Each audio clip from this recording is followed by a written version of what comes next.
A civil engineer is someone who works on designing, building, and maintaining society's infrastructure. So that would be roads, bridges, dams, buildings, things like that. And additionally, civil engineering is made up of different branches such as structural, geotechnical, environmental, and transportation engineering, to name a few. And a civil engineer will likely specialize in one of these branches. I am primarily involved in the design of bridges, so that is part of the structural branch of civil engineering. So, on a day to day basis, I will collaborate with my coworkers to perform calculations, check calculations, and also use modeling software to design the bridge and its different parts. My favorite part about being a civil engineer is feeling like what I do is useful to the community, with bridges helping people get to where they want to go. I always find it fun too, like driving by a construction site and being able to recognize what's going on or what equipment is being used, or driving under a bridge and being able to recognize its different parts. I always find that fun. But the main thing is feeling like what I do is useful to the community. How did I decide to be a civil engineer? Well, I knew I liked math, and in college, I took this course that helped students do research on the different career paths. So that is what helped me learn about civil engineering and what it is, and that helped me figure out that I wanted to be involved in the design and building of structures. So, with all the different branches of civil engineering, I really think that all parts of STEM can apply. There's physics and chemistry being used for the science part, technology could be using modeling software, engineering would be the problem solving and analyzing data, and math would be performing calculations. So, overall, I think that all parts of STEM could apply to civil engineering. I would say that a math or physics class would totally apply to civil engineering. Also, a wood shop or technology education class could apply as well. And then answering your question from a different perspective, I would say the school building itself applies to civil engineering. It was a structure that was designed, built, maintained, even the parking lot, making sure there's enough parking spots and making sure that traffic can flow properly. All of that applies to civil engineering too. As I mentioned before, I'd say mathematical skills apply to civil engineering for sure. But then other skills that are also useful would be someone who likes problem solving, has good attention to detail, can work with others, and is open to continuously learning. In the near future, I'm hoping to get my professional engineering certification, but long term, I really just hope to continue learning and working on projects that contribute to society's infrastructure and help keep the community going. Civil engineers built some pretty impressive structures, from bridges to skyscrapers. And what's the best way to decorate them? Flags. Well, you might disagree, but I think flags rock. They're symbols of towns, cities, states, or countries. And now you get to design your own symbol. Oh, but flags on their own are pretty boring. So we have the next part of this activity, making a flagpole. And we get to do some really cool engineering along with it using pulleys. Pulleys are really special because they can give you mechanical advantage, which is where you can lift really heavy objects using minimal force.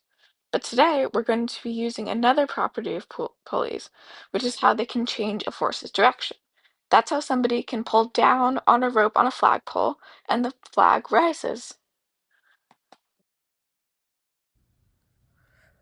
Alright, so we're gonna make the flagpole. Everything you need is right here from the kit. You should have some kind of index card, a little sewing needle, a block with a hole in it, string. Be careful, there's two types of string in the bags. This is the one that's more like fibery and it's a little shorter. The other type of string looks like this. It's more whiter and it's longer, but that's for a different project. So make sure you use the right string. And then two little binder clips and the dowel. Then you're also going to need to find some kind of pencil. You can use a wooden pencil if it's like really sharpened, or I have a mechanical, and then scissors. And then just whatever art supplies you want to use to decorate your little post-it note to make the flag. All right, so first step is to design your flag. Obviously, that's the most part, the fun part. I already did mine, as you can see. I made a little snowman because I'm manifesting for some snow. I want to go sledding or something. All right, so next step is we have to obviously be able to attach our flag to the pole. And we're gonna do that with some string, but we have to like make holes in the flag first. So take whatever pencil you want and then just kind of poke it through. Make sure you leave a good amount of space between it and the edge.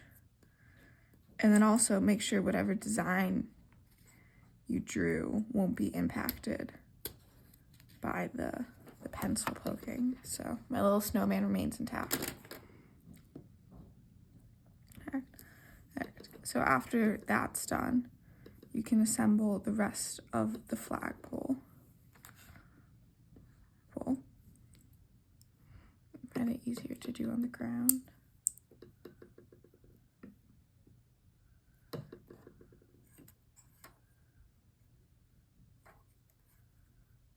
So take your little paper clips and you're gonna attach it to the pole and make sure these things are just sticking out. And then take like a good few inches from the bottom and attach your other little guy.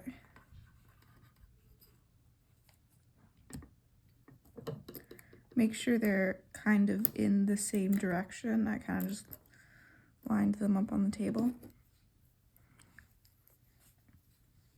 All right, now you can take your string and bring it through the bottom and the top.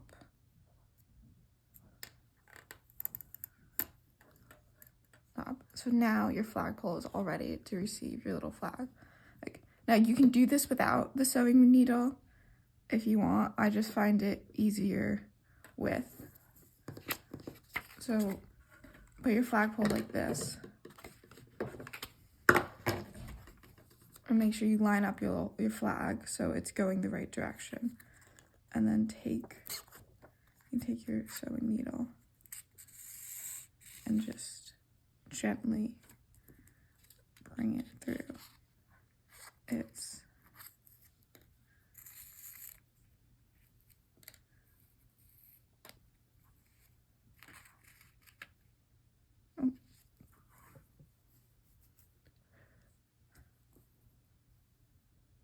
okay. So I made a little mistake there.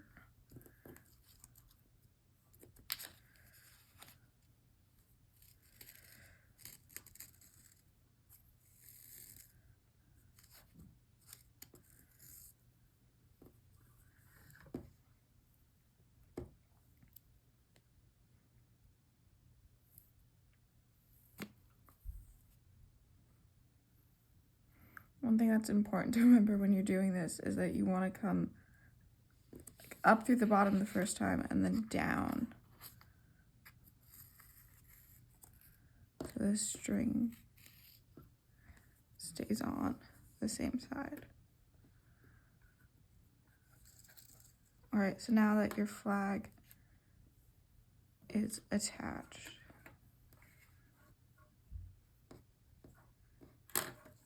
you can take the two ends of the string and tie them together.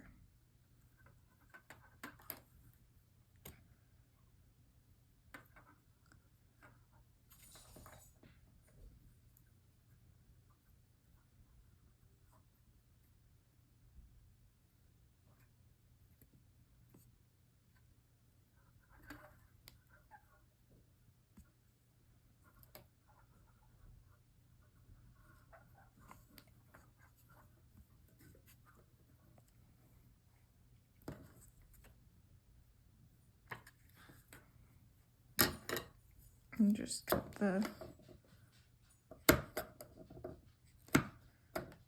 bridges. My sisters are a little dull.